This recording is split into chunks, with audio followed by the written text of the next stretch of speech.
जीवन में सुख समृद्धि और भगवान की कृपा पाने के लिए केवल धन नहीं बल्कि सच्ची श्रद्धा और भक्ति की आवश्यकता होती है। जिस घर में भगवान विष्णु और माता लक्ष्मी का स्मरण होता है, वहाँ दरिद्रता और दुख अधिक समय तक नहीं टिकते। राधे राधे मित्रों, आप सभी का स्वागत है आपकी राधा कृष्ण सखी में। आज हम आपको अधिक मास पूर्णिमा की व्रत महिमा, पूजा विधि, भगवान सत्यनारायण की दिव्य कथा सुनाने जा रहे हैं। मान्यता है कि इस दिन श्रद्धा से व्रत और कथा सुनने से भगवान विष्णु तथा माता लक्ष्मी की विशेष कृपा प्राप्त होती है और जीवन की अनेक समस्याएं दूर होती हैं। तो आइए बिना किसी देरी के आरंभ करते हैं इस पावन कथा को। पुरुषोत्तम मास अर्थात अधिक मास को भगवान विष्णु का प्रिय महीना माना जाता है। इस मास में किए गए जप तप दान व्रत और पूजा का फल कई गुना बढ़ जाता है।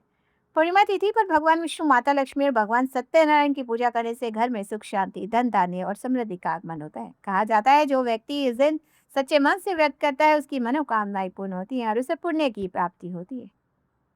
बहुत समय पहले चंद्रपुर नामक ना गांव में एक श्रद्धा नाम की एक धर्मपरायण कन्या रहती थी। वह भगवान विष्णु की अनन्य भक्त थी। उसकी दादी लंबे समय से गंभीर बीमारी से पीड़ित थी। घर में आर्थिक कठिनाइयां थी, लेकिन श्रद्धा कभी भगवान पर से विश्वास नहीं खोती थी। एक दिन गांव में एक संत आए। उन्होंने श्रद्धा को अधिक पास पूर्णिमा व्रत करने और सत्यनारायण की कथा सुनने का महत्व बताया। श्रद्धा ने पूरे विश्वास के साथ व्रत किया, कथा सुनी और भगवान से अपनी दादी के स्वास्थ्य के लिए प्रार्थना की। धीरे धीरे उसकी दादी स्वस्थ होने लगी। यह देखकर गांव के लोग आश्चर्यचकित रह गए। श्रद्धा की भक्ति से प्रभावित होकर गांव के अन्य लोग ने भी भगवान का स्मरण करना शुरू किया। परिणाम स्वरूप पूरे गांव में सुख शांति और समृद्धि का वातावरण बनने लगा। इस प्रकार श्रद्धा की निस्वार्थ भक्ति ने न केवल उसके परिवार की बल्कि पूरे गांव का ही कल्याण कर दिया। एक बार देवर्षि नारद जी भगवान विष्णु से पूछा, "हे प्रभु, कलयुग में मनुष्य दुखों और कष्टों से कैसे दुख मुक्त होगा?" तब भगवान विष्णु ने कहा, जो मनुष्य श्रद्धा और भक्ति से सत्यनारायण व्रत करेगा उसकी सभी मनोकामनाएं पूर्ण होंगी, उसके जीवन से कष्ट दूर होंगे। इसके बाद भगवान ने अनेक कथाएं सुनाई।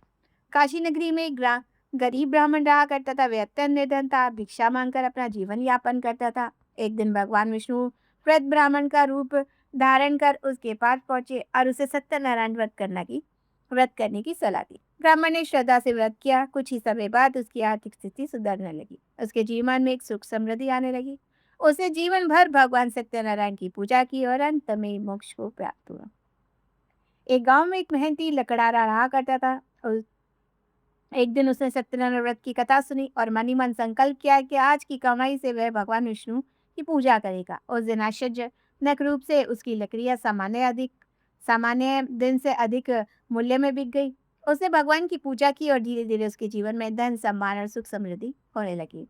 उसकी सफलता का कारण उसकी सच्ची श्रद्धा और विश्वास था।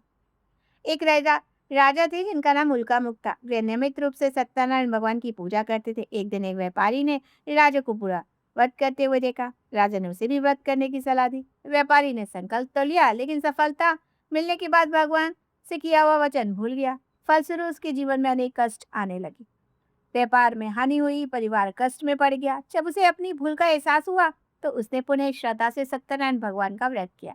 अब भगवान की कृपा से उसके सारे कष्ट दूर हो गए और उसका जीवन फिर से सुखमय हो गया। भगवान श्री कृष्ण के समय कुछ ग्वाल वालों ने सत्यनारायण पूजा को हल्के में लिया। उन्होंने प्रसाद का सम्मान नहीं किया, पूजा के महत्व को नहीं समझा। लेकिन जब उन्हें अपनी गलती का एहसास हुआ तब उन्होंने सच्चे मन से भगवान से क्षमा मांगी। भगवान ने उसकी भूल को क्षमा किया और उन पर अपनी कृपा बरसाई। तो ये कथा हमें सिखाती है कि भगवान के प्रसाद, पूजा और भक्ति का सदैव सम्मान करना चाहिए। इन सभी कथाओं का सार यही है कि भगवान सत्यनारायण की वह सच्ची श्रद्धा, भक्ति और सत्य को स्वीकार करते हैं। भगवान को दिखावा, अहंकार और भारी आडंबर पसंद नहीं।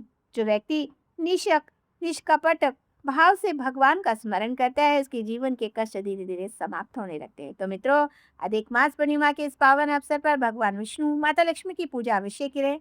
सत्यनारायण व्रत कथा सुने, जरूरतमंद लोगों को दान करें। भगवान सत्यनारायण आप सभी के जीवन में सुख समृद्धि, आरोग्य और खुशियां प्रदान करें। जय श्री सत्यनारायण भगवान, जय श्री हरि विष्णु। यदि आपको ये कथा पसंद आई हो तो वीडियो को लाइक कीजिएगा, चैनल को सब्सक्राइब कीजिएगा, कमेंट बॉक्स में ओम नमो भगवते वासुदेवाय लिखिएगा। फिर मिलती हूँ अगली वीडियो के साथ। तब तक लिए जय जय श्री राधे।